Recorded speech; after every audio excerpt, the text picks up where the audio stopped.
Well, you know what time it is. True crime time. Welcome to episode 8 and level 8 of the ultimate true crime iceberg. If you're new here and you'd like 6 plus more hours regarding true crime content, go ahead and click the link up above, which will take you to a playlist of every true crime iceberg video that I have.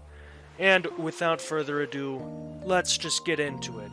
So buckle your fuckles, get cozy, or don't, because there's an eyeball staring directly into your soul behind all of this white text. Let's get this shit.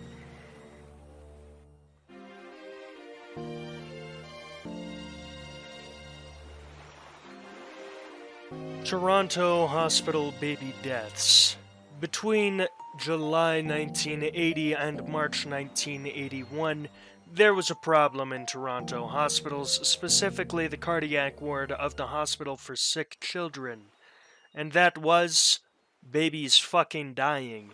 Yep, the butt end of the joke told by every edgy middle schooler, babies were fucking dying. The cardiac ward of the Hospital for Sick Children began what was subsequently found to be a several-fold increase in mortality in June 30th, 1980. And within 2 months, 20 patient deaths led to a group of nurses approaching the unit's cardiologists, where they were like, "Hey, what the fuck is going on here?" They kept the investigation limited and in-house to prevent a morale problem because, babies are fucking dying here, bro. And the excess deaths continued. But it was not until March 1981 that a bereaved father's extreme distress led to the coroner being brought in and detecting suspiciously high levels of a heart-regulating medication, digoxin, a powerful form of digitalis, in a dead baby. 8 days later, he was told that an autopsy by the hospital had already found 13 times the normal concentration of the same heart drug in another dead baby. So somebody's drugging the babies. The medication had not been subject to any security measures, and the police were called in and began to search staff lockers when another fucking baby died. Examinations of work logs and other nurses' subjective impressions that a colleague had inappropriate reactions to the deaths led to the arrest and charging with murder of a nurse, who was later released on bail. In January of 1982, babies became ill in a separate department. It was later found that epinephrine, which was not supposed to be in that ward, had somehow been substituted for vitamin E, because you don't need your vitamins, you stupid child. You need epinephrine. There had been non-fatal unauthorized dioxygen administration to other babies, and another death was, contrary to the hospital said at the time, caused by the unauthorized administration of the same medicine. And in September 1981, team leader nurse Phyllis Traynor, died 2011, found heart drug capsules in the food she was eating, and another nurse found the capsules in her soup. Can't let anyone know.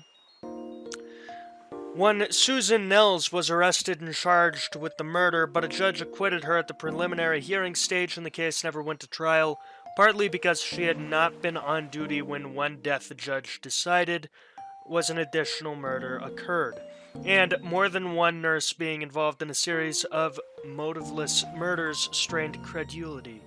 Basically, it don't make no sense.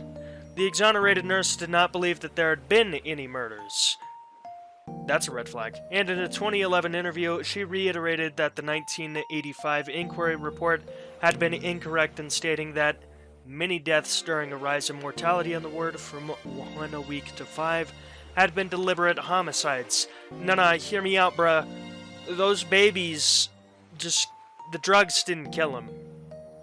Drugs didn't kill the babies. No, sir. Data from the investigation was sent to the U.S. CDC, which discovered that Traynor was the only person who had been on duty for all 29 cases of deaths being looked at. And in 1984, two nurses testified that they had seen Traynor making a 21st March 1981 unauthorized injection of the IV into a baby who died 3 fucking hours later. A commission of inquiry listed 8 of the baby deaths as murder, with another 13 as only highly suspicious. Mrs. Trainer, who denied any impropriety in her behavior on the ward, was questioned in televised inquiry hearings because you know what we need to do with Baby Stein? We need to make that shit profitable. If CNBC can't get any money from tragedy, why does it happen? Now, of course, Trainer later resigned after the inquiry's report was published. Although chemical interaction between dioxygen and rubber tubing used in its administration was used to question whether the deaths were a result of foul play, the case is officially listed as one of unsolved murders. That's fucked up. I hope whoever did that has an entire broomstick shoved up their ass. It's cases like these that make me wish there was a hell, just so scumbags like this could suffer for all eternity. Gaylang Bahru family murders. You know, only a little bit less dark than dead fucking babies. We've got the murder of an entire family. The Gaylang Bahru family murders occurred in Singapore on the 6th of January 1979. All 4 children in the Tan family were found dead in their flat at Block 58, Gaylang Bahru. They were hacked and slashed to death, and their bodies were left piled on top of each other. The children ranged from 5 to 10 years of age at the time of death. Their parents, Tan Quen Chai and Li Mei Ying, were working at the time of the murders. The police interviewed over 100 people who were possible suspects, but you're not going to like the ending to this. Getting into the murders, at 6:35 a.m., Tan and Lee left for work. They operated a minibus service that transported students to school. Their children, Tan Kok Peng, Tan Kok Hin, Tan Kok Soon, and Tan Chin Ni, had still been asleep at the time. The older 3, all boys, were students at the Bendemeer Road Primary School, while their younger sister attended a nearby People's Association kindergarten. At 7:10 a.m., their mother phoned them 3 times to wake them up, but she received no answer. She proceeded to ask a neighbor to help wake the children. The neighbor knocked on the door, but also received no reply. Now, just a smidgen worried, the couple returned home after 10 a.m., and Lee found the bodies of her children in the bathroom. They had been left piled on top of each other in their t-shirts and underwear, with slash wounds on their heads. The right arm of Kok Peng, the oldest child, had been almost severed, while Chin Ni, the youngest, had slash wounds on her face. The children were reported to have been cut at least 20 times each. The police concluded, after an investigation, that the murders were premeditated, and the killers had taken care to avoid leaving evidence. However, there were blood stains in the kitchen sink, and the killers appeared to have cleaned themselves prior to leaving the flat. There was no evidence of forced entry, the flat had not been ransacked, and no items were reported missing. The murder weapons, which are believed to have been a cleaver and a dagger, were never found. The oldest son, Kok Peng, is believed to have put up a fight with the killer, as several strands of long hair were found in his right hand. The investigation was conducted by the Criminal Investigation Department's Special Investigations Section. They were unable to identify a motive, but inferred that the murders were motivated by vengeance. The police also believed that the perpetrators had personal knowledge of the Tans and their circumstances, as they were seemingly aware that Lee had undergone sterilization after the birth of her last child. The Tans received a Chinese New Year card 2 weeks after the murder, depicting happy children playing together with the words, "Now you can have no more half-spring, ha ha ha," in Chinese.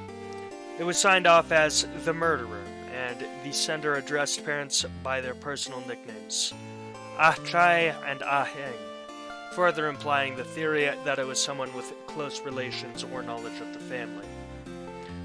The children were buried on the 7th of January 1979 at the Choa Chu Kang Cemetery, along with some of their belongings. The parents subsequently ceased their minibus business and started working at a company that produced PVC materials. 5 years after the incident, Lei Mei Ying managed to reverse the sterilization she had undergone prior to the murder and gave birth to a healthy baby boy. Now, in 2021, it was revealed that Tan Quang Chai had died a long period of years before, and Li Mi-ying was still alive in her 70s and living with her grandson, but no new information has been received, except for an old neighbor's tip-off, which revived investigation of the case that has, unsurprisingly, led to nothing new. Chain murders of Iran. Progress is a scary thing. Something at rest would like to stay at rest. Such is true in physics, and such is true in politics. If a government believes that it can get away with staying still, it will. And from 1988 to 1998, there were murders and disappearances of Iranian dissidents and intellectuals who were critical of the Islamic Republic system, a government trying to remain still. The murders and disappearances were all carried out by Iranian government internal operatives, and they were referred to as chain murders because they appeared to be linked to each other. You know, like a chain. The victims included more than 80 writers, translators, poets, political activists, and ordinary citizens. They were killed with a variety of means, such as car crashes, stabbings, shootings, and staged robberies, and injections with potassium to stimulate heart attack. The pattern of murders did not come to light until late 1988, when Darish Forhar, his wife Paravna Iskandri Fulhar, and 3 dissident writers were murdered over the span of just 2 months. Now, after the murders were publicized, Supreme Leader Ayatollah Khamenei denied the government was responsible and instead blamed Iran's enemies. In mid-1999, after great public outcry and journalistic investigation in Iran and publicity abroad, Iranian prosecutors announced they had found the perpetrator. One Saeed Imami had led rogue elements in Iran's MOIS intelligence ministry in the killings, but that Imami was now dead, having committed suicide in prison. This trial was, of course, dismissed as a sham by the victims' families and international human rights organizations. Rightfully so, it's easy, too easy. And 3 intelligence ministry agents were sentenced in 2001 to death and 12 others to prison terms for murdering 2 of the victims. Many Iranians and foreigners believe the killings were partly an attempt to resist cultural and political openness. I mean, when your leader is called Supreme Leader, doesn't look very good, and it probably isn't very good either. So you gotta keep the people from speaking up about that, right? Now, reformist Iranian President Mohammad Khatami and his supporters were likely the people behind this, and those convicted of the killings were scapegoats on acting on orders from higher up, with the ultimate perpetrators including a few well-known clerics. Now, of course, in turn to this, Iran's hardliners, a group most closely associated with the vigilante attacks on dissidents in general, and with the accused killers in particular, claimed foreign powers, including Israel, committed these crimes. It wasn't us, guys. The murders are said to still be shrouded in secrecy, an indication that the authorities may not have uncovered all of the perpetrators, and they likely haven't. Now, of course, I could go through and read all of these, and I've, as a matter of fact, read some of these. But among those killed were primarily political dissidents, members of opposing political parties, and writers. Now, of course, on the 20th December 1998, a statement was issued in Tehran by a group calling itself the Pure Mohammedan Islam Devotees of Mustafa Nawab, taking credit for at least some of the killings. The statement attacked reformists and said, in part, now that domestic politicians, through negligence and leniency and under slogan of rule of law, support the masked poisonous vipers of the aliens, the brand the decisive approaches of the Islamic system, judiciary and responsible press and advocates of the revolution as monopolistic and extremist spread of violence and threats to the freedom, the brave and zealous children of the Iranian Muslim nation took action by revolutionary execution of dirty and sold-out elements who were behind nationalistic movies and other poisonous moves in universities. Took the practical step in defending the great achievements of the Islamic Revolution. The revolutionary execution of Darish Forhar, Parvene Eskandri, Mohammed Mokatri, and Mohammed Jafar Pouindea is a warning to all mercenary writers and their counter-value supporters who are cherishing the idea of spreading corruption and promiscuity in the country and bringing back foreign domination over Iran. Iran's conservative supreme leader, Ayatollah Ali Khamenei, the highest-ranking political and religious authority in Iran, which is a big red flag. There's a reason church and state are separated. Speculated as to the perpetrators, and he conveniently blamed foreign powers, stating the enemy was creating insecurity to try and block the progress of Iran's Islamic system. Very progressive indeed, don't you know? Foreign correspondents believe the main suspects were likely to be conservatives opposed to Iran's more moderate president and his reform agenda. In Iran, conservative daily newspapers also blamed foreign sources intending on creating an environment of insecurity and instability in the country, basically parroting what the president said because that's what's convenient to do. In particular, they blamed the Iraqi-based Mojahidi-e-Khalq terrorist group. On the 4th of January 1999, the Public Relations Office of the Ministry of Information unexpectedly, in quotation marks, released a short press release claiming staff within its own ministry committed these criminal activities under the influence of undercover rogue agents. The quote is, and I quote, "The despicable and abhorring recent murders in Tehran are a sign of chronic conspiracy and a threat to national security. The Information Ministry, based on their legal obligations and following clear directives issued by Supreme Leader and the President, made the discovery and uprooting of this sinister and threatening event priority action for the Ministry, with the cooperation of the specially appointed investigatory committee of the President. The Ministry has succeeded to identify the group responsible for the killings and has arrested them and proceeded their cases through the judicial system, all in private, mind you. Unfortunately, a small number of irresponsible, misguided, headstrong, and obstinate staff within the Ministry of Information, who are no doubt under the influence of undercover rogue agents and act towards the objectives of a foreign and estranged sources, committed these criminal activities." Arrested for the dissident murders was Saeed Imami, or Islami, and the Deputy Secretary of the official Ministry of Information, as well as his colleagues and subordinate staff.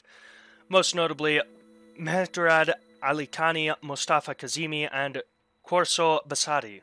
According to Indie Media UK, the agent named as the mastermind behind these assassinations, Saeed Imami, was reported to have killed himself in prison by drinking a bottle of hair remover. Convenient. Defendant Ali Roswani admitted to murdering Mokateri and Pouindea, but he said he was doing so under orders from Mr. Kazemi, a former head of internal security at the Intelligence Ministry, and another man, Mehrdad Ali Khani. Another pair of defendants admitted to killing the four Hars, a husband and wife found dead at home from multiple stab wounds, also members of a opposing political party to what the current government was. They too said they had received orders from Kazemi and Ali Khani. Another man said he had assisted in the murder, and Kazemi was reported as telling the court on Saturday he had been the mastermind behind the killings, while Ali Khani was saying the decision was taken collectively. The Iranian press reported that Imami was not only responsible for the deaths of Forhar Mokatri Pouindea Sharif, but also earlier killings in the 1980s and 90s of Saidi Sirjani, the Mykonos restaurant assassinations, the unsuccessful 1995 attempt to stage a bus accident in the mountains and kill 21 riders, and the unexpected death of Ahmad Khomeini, Ayatollah Khomeini's son. Human rights activist Shirin Ebadi claims Imami's friends reported that he belonged to a notorious gang of hardcore religious extremists who believed that the enemies of Islam should be killed, because that's a really good thing to believe. Saeed Imami's arrest was not revealed, however, until the 3rd of June 1999, 6 months after his reported suicide. So you can bet your ass that he had fucking car batteries hooked to his testicles in whatever the Iranian equivalent of fucking Guantanamo Bay is. And several of the facts added skepticism over whether or not the true culprits of the murder had been found and justice was done. Of course, namely, Imami was believed to have had round-the-clock surveillance while in prison, being the prime suspect of a serial political murder case that aroused the whole country. Hair removal cream available in Iran is really unlikely to be lethal when ingested, and Imami's confession was not considered evidence and made public by the presiding judge, who deemed it unrelated to the case, and stated that no photos of the agents of the Ministry of Intelligence tried in December 2000 to January 2001 were published. Their identity remained a state secret. Most Iranians are convinced their confessions are part of a deal to allow them freedom after the trials, irrespective of the verdict. And of course, another quote, which is that there are conflicting reports on the manner of Imami's suicide. His body or its photograph has never been publicly seen in the Behest Zahar graveyard, where he is said to have been buried. No grave has been registered in his name. According to IranTerror.com, very interesting URL there, it's widely assumed that he was murdered in order to prevent the leak of sensitive information about MOIS operators, which would have compromised the entire leadership of the Islamic Republic. There was an antagonism between the authorities and the victims' relatives. Lawyers for the victims' relatives, with Nasira Zarafshan, who was arrested for publicizing the case, for which her bail was set to the equivalent of $50,000, as opposed to simply $12,500 for some of the fucking accused murderers. At least one of the victims' relatives, Sima Sahibi, the wife of Puyandea, was arrested for publishing a letter criticizing them, allowing us to hold a memorial of the second anniversary of her death. Very interesting stuff. Wow. Corruption's nice. Now, of course, investigative journalists Imadeyan Pagi and Akbar Ganji both wrote investigative news articles on the murders. In a series of articles in Saeed Harijan's Sab Imraz Daily, Akbar Ganji referred to the perpetrators with code names such as Excellency Red Garmented and Their Excellencies Grey and the Master Key, so as to avoid naming anyone and potentially getting fucking shot for doing so. In December 2000, Akbar Ganji announced the master key to the chain of murders was former Minister Hojitodsam Ali Falahian. Wow, that's hard to say. I'm so sorry. He also denounced by name some senior clerics. Who would have ever thought that religion was the thing stopping progress? This has never happened in history ever before. Wow. There was, of course, retaliation against investigations. Surprise, surprise, surprise. The church doesn't want people to find out what they did. Wow. On the 12th of March 2000, Saeed Harijan was shot in the head by an assailant, but narrowly escaped death, ending up paralyzed for life. He is believed to have played a key role in bringing about damaging disclosures against the sponsors of the chain killings. Not only is he editor of Sahab Imraz Daily, but is a former deputy minister of intelligence turned reformist. Consequently, some believe that remnants of the Change murder intelligence killer group may have been behind this attempted assassination. At about the same time, Akbar Ganji attended the Iran after the elections conference in Berlin. Upon return, he was arrested and sentenced to 10 years in prison, to be followed by 5 years in exile, which was later reduced to 6 years imprisonment and no exile, for retaining classified documents about the culture and Islamic Guidance Ministry, insulting the former leader, who deserves to be insulted, fuck you, bitch, and disseminating propaganda against the Islamic system. His time in prison included hunger strikes and courtroom displays of torture marks. Baghi, of course, was sentenced to 3 years in prison in 2000 and served 2 of them. The killings have been blamed on forces trying to put a stop to the Iranian reform movement and its effort to create cultural and political openness. Shirin Ebadi speculates that the murders were done by a variety of means and surreptitiously to avoid any connection between them and to avoid the attention of the international community. Previous mass killings by the regime had blackened the reputation of the Islamic public and hindered Iran's efforts to provide jobs and resources for its growing population and rebuild itself after the Iran-Iraq war. Now, of course, this is a really interesting and really touchy subject, especially because religion is a really touchy thing that normally I just slap my cock on and disrespect regardless, and I don't know why you thought I would be doing anything different. Christianity is pretty fucking terrible, and in the modern day still does terrible things, and Islam, while I can't say is as terrible, it's pretty similar to Christianity in what it teaches, just a little bit different in the exact theology of it, and many of its believers also do terrible things. This is because religion, while preaching about living a good life, is often instead used by narcissistic and insecure people to assert power over others. Call that an r/atheism opinion all you want, but that is what a disturbing amount of religious people use religion for. Hence why religious people who follow a religion that preaches of peace can bring themselves to kill people for sharing different opinions than them. Believe it or not, that's not what you do. You don't just fucking murder people. Okay? Like, are there some instances where murder is okay? Yes. But not here. Not because of Sky Dude. Don't kill over religion. February 2007 Salvadoran congressman killings. In a much different vein than the political killings that were just discussed, 3 members of the Arena Party of El Salvador, Eduardo Diabusian, William Pichente, Jose Ramon Gonzalez, as well as their driver Gerardo Ramirez, were found murdered near Guatemala City in Guatemala. The 3 men were members of Arena, the right-wing ruling party of El Salvador. Eduardo Diabusian was the son of Roberto Diabusian, the founder of Arena and leader of numerous Salvadoran death squads during that country's 1980 to 1992 civil war. Guatemala, of course, has one of the highest murder rates in Latin America and is frequented by drug traffickers traveling from Colombia through Mexico and to the United States. The 3 men were on their way to Guatemala City to attend the Central American Parliament on February 19, 2007. Their Toyota Land Cruiser, a part of a 4-car motorcade headed toward the capital, pulled out of the convoy and onto a remote road at El Jocosilo, about 20 miles southeast of Guatemala City.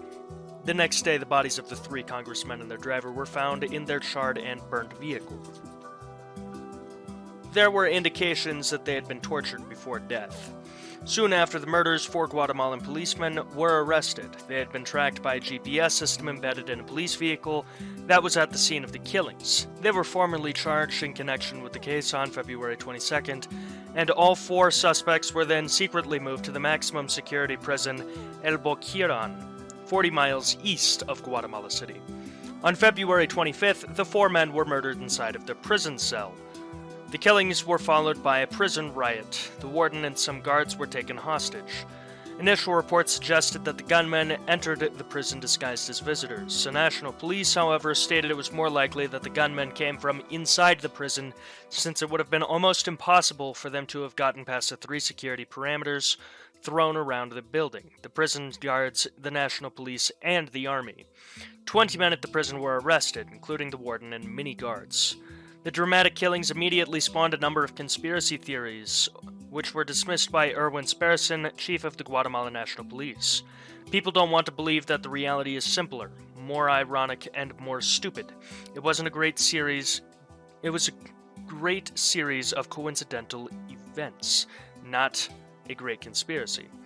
But the people don't want to believe. They want a soap opera, a spy drama, a James Bond movie. Among the plausible theories put forward by Spearson were that the officers might have been tricked into thinking they were assassinating Colombian drug dealers masquerading as Salvadoran deputies. Political enemies in El Salvador may have arranged for the deputies' murder, and Salvadoran deputies may in fact have been linked to the drug trade, which would have gotten them killed in a prison regardless. Early in March 2007, a top police official, Javier Figueroa, abruptly resigned from his position and fled Guatemala with his family, seeking asylum first in Costa Rica and then Venezuela. Figueroa, a former gynecologist, was involved in arresting the 4 officers and claimed to be in fear for his life. This is, of course, acceptable because many of the prosecutors around the case have also been found killed. Why wouldn't this guy wind up dead when everyone else related to the case winds up dead too? However, they rejected Guatemala's... My apologies. No, of course, Figueroa and his family fled to Austria in 2007, where it granted asylum. In May 2011, Austrian authorities arrested Figueroa and subsequently announced that he would be on trial for murder in Austria. However, they rejected Guatemala's extradition request due to the assumption that Figueroa could not expect a fair trial in his home country.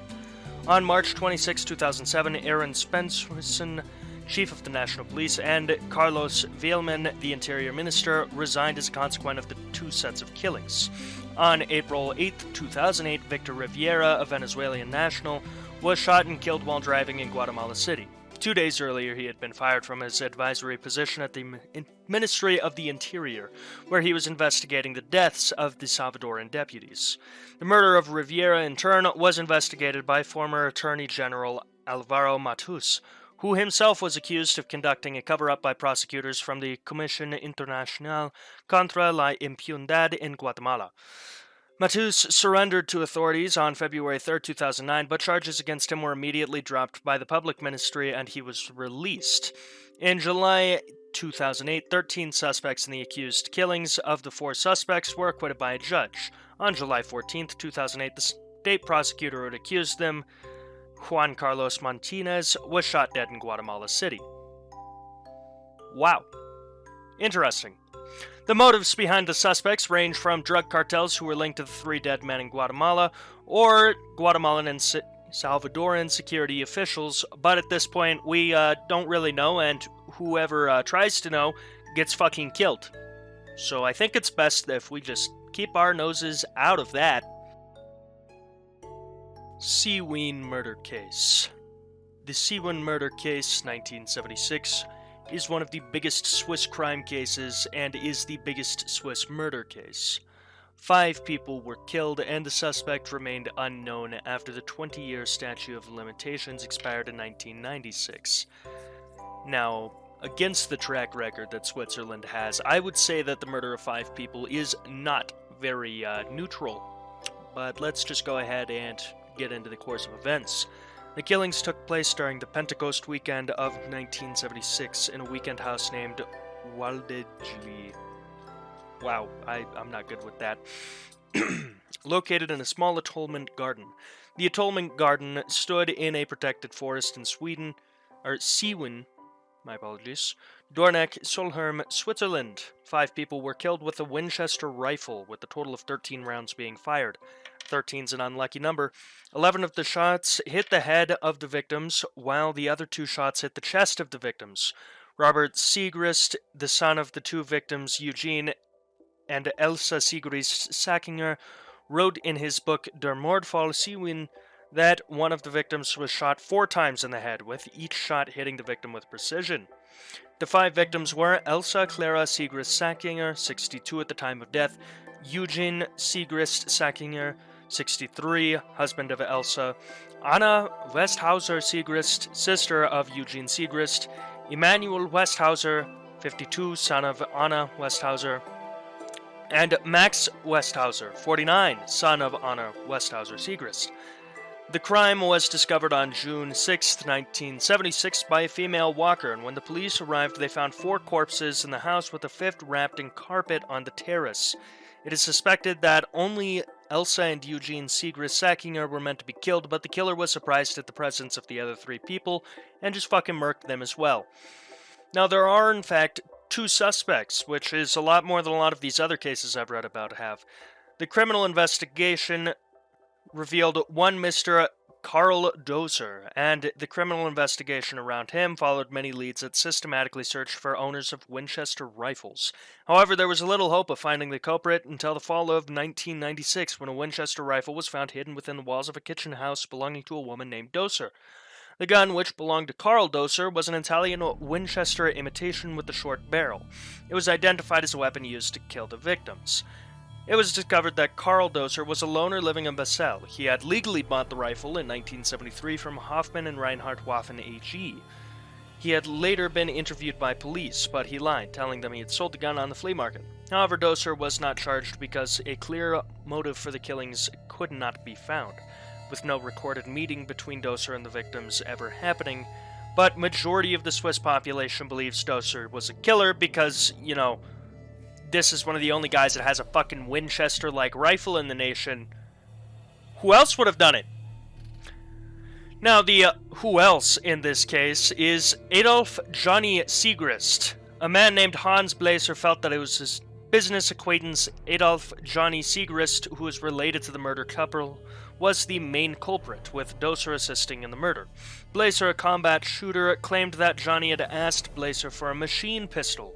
The ammunition was bought 3 weeks before the crime from R. Mayer AG at the Balser Steinwortstadt, and was likely to have been bought by Johnny. The shop assistant at Armeer AG recalled that the man who bought the ammunition had asked for 2 packages of Cal 38 Spez ammunition, with each package containing 50 rounds. The customer had asked for ammunition with extra heavy lead bullets and asked if the rounds would fit in his Italian Winchester rifles. He had mentioned that he was obtaining the ammunition for somebody else, though. Johnny was described as being occasionally irascible, and styropor heads that had been shot through were discovered in his flat.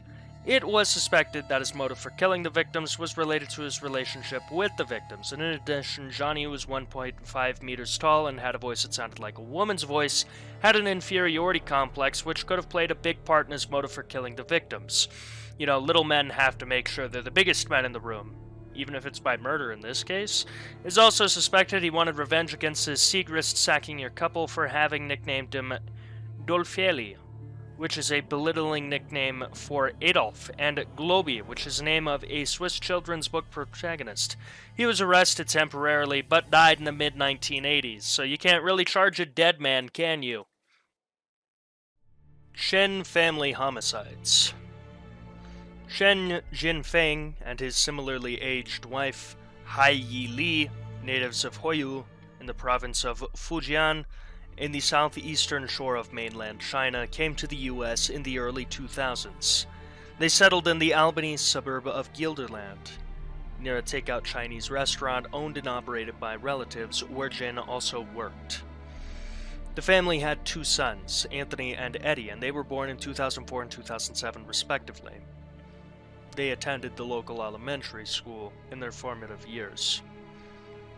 In the early afternoon of October 8, 2014, a co-worker of Jin Chen, age 39, of Guilderland, New York, United States, found the bodies of Chen, his wife, and their 2 children in their home.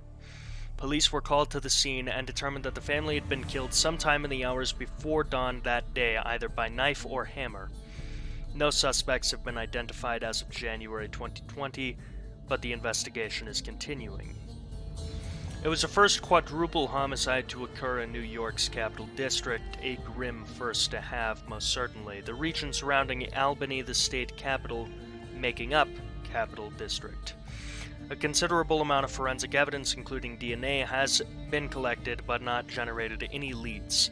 Cultural, legal, and linguistic barriers have also made progress difficult despite outreach to other law enforcement agencies in other large U.S. cities, Canada, and China. Investigators have considered links to Chinese-American organized crime, and there is evidence that the Chens may have been involved in illegal gambling and/or the human trafficking of undocumented immigrants from China, and they've also considered whether or not the killings are connected to 2 other unsolved slayings of Chinese immigrant families elsewhere in the U.S. during the early 2010s. About the homicide themselves, though. Around midday on October 8, 2014, a co-worker of the Chens at the King's Walk restaurant where he worked became concerned when he had not reported for work or called to say that he would be absent or late. This co-worker and friend of the Chen family went to the Chen's house a half-mile away on Western Avenue, a busy 4-lane highway, and upon entering the home, he found the bodies. Since his English was extremely limited, he had to ask another co-worker, a relative of the Chens, to call 911 for him. The Guilderland police responded and soon began sealing off the crime scene, later assisted by New York State Police, whose detectives were seen the following morning combing through the area behind and near the house. The scene soon attracted a considerable media presence, due to it being the first quadruple homicide to occur in the Capital District. As a metropolitan area around Albany, Schenectady, and Troy. Wow, how the fuck do you say that middle one? Jesus Christ. Back on topic. American Chinese language media, such as the newspapers World Journal and Tsingtao, widely read among immigrants, also sent reporters to cover the case. Police were slow to release information regarding this case, though, and much of what was reported in the early days came from relatives of the Chens who talked to the Chinese media at a news conference in New York City's Chinatown. Chen's brother told reports that his brother's body had been found on the first floor of the small bungalow, while the other members of the family were found upstairs, covered by a blanket. He denied in an early report that they had been shot, and later details emerged that the victims had been beaten with a hammer. Later accounts said they were stabbed as well. The crime stunned Guilderland, a normally quiet suburb. Carl Lawlor, the town's police chief, stated he had never seen anything like it, and Carol, she had grown up not only in the town, and the neighborhood where the Chens lived themselves, which affected her even more. Impromptu memorials of flowers, candles, and other mementos were started not only at the house, but at the boys' elementary school. Funeral services were held in Chinatown a month after the killings to allow relatives from China to obtain visas and flights in order to attend. The family was laid to rest at All Faiths Cemetery in Middle Village in the New York borough of Queens.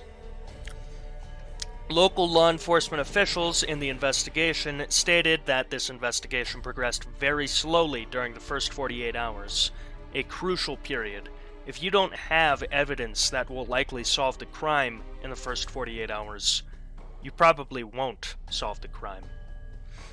There were many cultural impediments, language barriers, and an overwhelming sense of fear among the members of the local Chinese immigrant community that detectives attempted to talk to. Albany County District Attorney David Soares recalled later the family offered a $5,000 reward, and Soares promised to the extent that he could his office would not initiate any actions that would result in the deportation against anyone who had the information to share, but neither offer included much cooperation from the police. Technological factors also made collecting evidence difficult. No homes or businesses in the immediate vicinity of the Chens had security cameras that might have provided footage to review. Police were also frustrated when Apple refused their initial requests to release the Chen's iPhone records. The company eventually complied, but Soares said that their dealings with it set us back considerably. Forensic evidence yielded some information, but nothing that resulted in any kind of lead. The autopsies were able to put the victim's time of death between 3:30 and 6:30 a.m. that day, and investigators were able to collect DNA samples that might belong to a suspect, but had not been able to determine who might have left it. From the beginning, there were allegations that the Chens had been involved in illegal businesses and activities in addition to, or even instead of, the restaurant, such as human trafficking and money laundering or illegal gambling. At the family's Chinatown news conference after the killings, Chen's brother denied in an early report to Sing Tao that the family had been murdered by someone who had returned after a late gambling party at the house to steal their considerable take from the event. He did, however, concede that Chen had indeed often had his friends over for low-stakes cards games. A World Journal reporter in the attendance later told the Albany Times-Union that she and her colleagues believed the family knew more about what might have led to the killings than they were ready to say publicly. Newsday reported a month after the crime that state police had been putting up bilingual flyers seeking information and tips in restaurants and stores along East Broadway, in the section of Chinatown that, due to its high concentration of Fujianese immigrants in recent years, had increasingly come to be known as Little Fuzhou. It also said that an unnamed source told killings... What? Wow, I just had a mild fucking stroke there and read a paragraph earlier. Pardon me.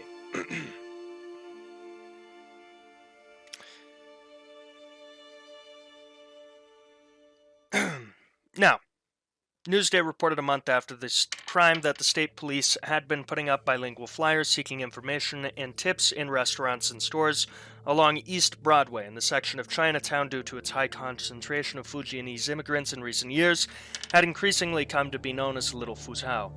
It also said that an unnamed source told the paper that Chen had shut down his restaurant 2 years earlier and his wife was in the U.S. legally. Since he continued to live comfortably without any obvious income, it's widely believed in Chinatown that he was making his money in some sort of illegal way. Chief Lawlor nonetheless said that there had been no evidence her department knew of that anything illegal was going on in the Chen's house or another one next door that had also been occupied by Chinese immigrants. A week after the killings, the Times-Union reported that there was some evidence to support those claims, as the New York City Police Department began assisting by investigating possible leaks in its jurisdiction. Chen, the newspaper said, had allegedly been involved in a large amount of transfers of unrecorded cash used to pay undocumented Chinese workers at restaurants in the New York City area, the capital district, and beyond, transporting them from Chinatown to their jobs and back, and providing accommodation in cities too far away for bus trips. The week of the killing, a lengthy article in the New Yorker had documented this network, predominantly composed of Fujianese, for whom even the low pay and long hours at restaurant in the U.S. are preferable to the paucity of economic opportunities at home.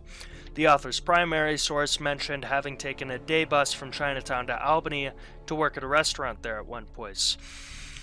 Later, it was reported that the police had found 18 mattresses on the floor in the basement of the Chen house, further suggesting the family had been involved in trafficking undocumented workers. Investigators were also looking for possible connections with 2 other unsolved killings of Chinese immigrant families that had occurred elsewhere in the U.S. during the 2010s. In the first such incident, 3 members of the same family, a married couple and a wife's sister, were found stabbed in their D'Iberville, Mississippi home in 2011. All were involved in running a family restaurant, and investigators there believed the 3 were killed by professional assassins dispatched from New York City. At the beginning of 2014, another Chinese family of 4 was found shot in the head in their home outside of Houston, Texas. Now, a year after these killings, specifically the Chen family killings, Scott Coburn, head of the state's Police Criminal Investigations Bureau, said that 600 leads had come in from various sources, which he considered to be unusually low for a crime this serious. In addition to the NYPD and the FBI, both of which made interpreters available, investigators had reached out for help to police departments not only in other North American cities with large Asian populations, such as Chicago, Los Angeles, Montreal, but to law enforcement in China as well. Even so, Soares admitted at a news conference around the anniversary of Chen's death that very little progress had been made. In 2018, Robert Patnod, a commander of the State Police Troop G, which covers the Albany area, reiterated earlier pleas for help from the public, noting that sometimes even apparently trivial and innocuous information has solved cases. He could not say yet whether the killings were the work of organized crime, but it is allowed that it's certainly a theory. Rest in peace to the Chen family. Florence hair salon killings. Now, normally with these, I find myself a nice Wikipedia article, slap a teensy-weensy little amount of storytelling into there, and then I just go ahead and read the details. But this is so fucking obscure, there is not a Wikipedia article. And, I already do enough research on these videos, but luckily I was able to find reading material in the form of an r/unresolved mysteries post. I would credit the original poster, but they've deleted their account, so I'm just going to go ahead and read through this. On Tuesday morning, November 6, 2001, a customer pulled up to the parking lot of a local hair and nail salon. This salon, named the Hair Gallery, was located off of Highway 93 in the small town of Florence, Montana. It was an isolated building off of a regularly used but not quite busy highway in a small and scenic area of Montana. As a customer pulled into the parking lot, she later recalled seeing a strangely dressed individual walking out of the business. They were wearing a large black duster-style coat, later invariably described as a western duster, and what might have been a top hat or large fedora. Milady! At the time they were coming out of the front door. The customer made an unconscious note of this odd-looking person and continued pulling into the parking lot. She had a manicure appointment for 11 a.m., and what could be more important than that? And that time was fast approaching, too. She parked, got out of her car, and made her way to the back door of the hair gallery, which she knew was the main entrance. This would later make the unknown figure's use of the front door more suspicious. Before they could even step inside, the customer found a woman lying dead just inside the doorway and immediately used her phone to call 911. Police would discover 2 more women dead in the back room of the premises after they had begun to search. The murders of 62-year-old Dorothy Harris, 44-year-old Brenda Patch, and 71-year-old Cynthia Paulus shocked the small 40,000-strong community of Florence, a predominantly white community that could draw most of their ancestry back to Irish immigrants in the 1800s. The townspeople knew each other, and to see each other in the entire community is typical of what is known as a small-town America. Other than hiking tourists, the town never saw much traffic coming in from Route 93. And the building that the hair gallery was located in had once been the Florence post office, and having not changed since then, was surrounded by large windows, meaning that the interior of the shop was easily seen by anyone driving or walking by. This made the lack of witnesses to the crime a frustrating fact for investigators. The owner of the hair gallery, a 62-year-old named Dorothy Harris, was often described as a chipper grandmother who loved making crafts in her spare time. She loved creating things with her hands and was apparent in her hobbies and her career. It was Dorothy that the customer found lying in the doorway that morning. Brenda Patch was a 44-year-old woman who worked as a manicurist for the hair gallery. She was found in a utility closet. Cynthia Paulus was a 71-year-old customer who visited the salon on a weekly basis. She had a standing appointment for Friday mornings, but had changed her plans in order to look nice for a University of Montana game later that evening. She was also found in a utility closet. Police immediately sought to ascertain a timeline of events. All three victims had been killed by having their throats cut, and it was discovered early on that Dorothy Harris had made her weekly deposit in the local bank only 30 minutes before the customers stumbled onto the crime scene. This left a very small window for any crime to be committed, as the time it took to travel from the bank to the salon was anywhere from 15 to 20 minutes. Police went on to theorize that Brenda Patch had opened the premises that morning as her boss was due in until she had been to the bank, and she had likely sent Cynthia Paulus and let her in before the perpetrator arrived. Nothing had been stolen, and no sexual assault had occurred, which left police baffled as to the motive for the crime, but it was clear that the killer had forced Patch and Paulus back into the utility closet before killing them and then waiting to attack Harris when she arrived. All three had been killed by having their throats cut, but police would later reveal that other injuries had occurred without elaborating on them, or other than to say that they weren't of sexual nature. Some police described the crime scene as a dynamic or a battle scene, particularly the utility closet where it is believed a struggle took place. The only physical evidence recovered was reported as an unidentified palm print and a pair of dark sunglasses, neither of which have ever been elaborated on by the authorities. In regards to motives, from the start the authorities were unable to successfully develop a motive to explain the crime scene. They were left with several conclusions, none of which furthered the investigation. Now, among the possible ones that are the most common in cases like this, we have robbery. Robbery was considered early on, but was almost as quickly dismissed due to the fact that nothing of value was taken. Several styling caps were found to be missing, which held little to no value. Cash on the victims and on the premises was untouched because Harris had gone to the bank early that morning. Very little cash was even there to be taken anyway. In regards to sexual assaults, the victims weren't sexually assaulted in any way. In regards to personal motives in murder, no one close or known to the victims was ever named a suspect and a person of interest by the authorities, and it appeared that none of the victims had been targeted more than the other. Some theories have theorized that Harris was the intended target because the perpetrator waited until she returned from the bank before killing her and leaving. But this theory has been countered by the suggestion she had returned without being expected by the killer, and then killed just because she stumbled onto a crime in progress. Several reporters and investigators have wondered if the motive for the murders is just that, murder for the sake of murder.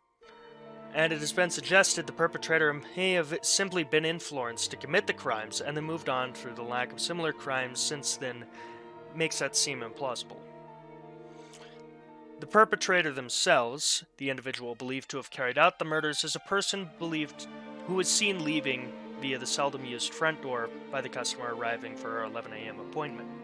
Between her arrival time and the time that Harris left the bank, police believe the murders were committed just minutes before the witness came upon the scene.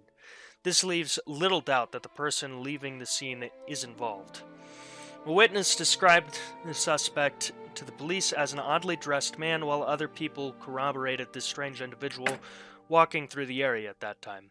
This oddly dressed man was described as being young, somewhere in his 20s or early 30s. He stood about 6 feet tall with narrow facial features. Some believe that due to these features, this man might have actually been a woman masquerading as a man, but that is mainly chalked up to local gossip and has never been given any credit by the authorities. This suspect was wearing an unusual wide-brimmed hat, possibly a fedora, even described as a top hat. He was also wearing a black calf-length duster coat. Together, these two items created a suspect that seemed more like a killer from the 19th century than a murder suspect from 2001. Several townsfolk from the surrounding area recall seeing this man walking away from the salon in a short period of time after the murder took place. He was described as walking with purpose. The police deployed bloodhounds in an attempt to track this suspect for several blocks and eventually traced his scent through a nearby parking lot, several town blocks, a pasture, and finally to the home of an elderly individual who was determined to be physically incapable of committing the crime. This only added to the mysterious nature of the suspect in the public's mind as someone who could dress so oddly and still vanish so completely from the area.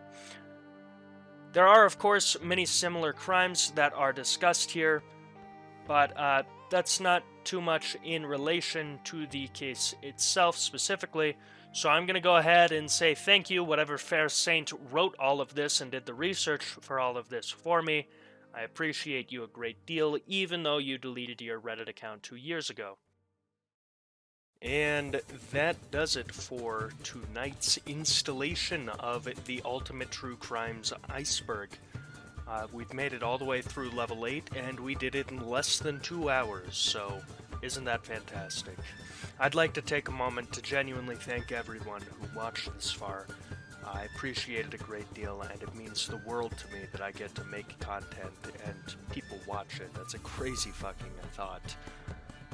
If you're new here, I do ask that you go ahead and just hit the subscribe button. I'm clearly mildly entertaining, you're clearly mildly bored. Win-win, and if you hate my guts later, you can always undo it. So, without further ado, I hope everyone has a wonderful time, and until next time, Memento Mori.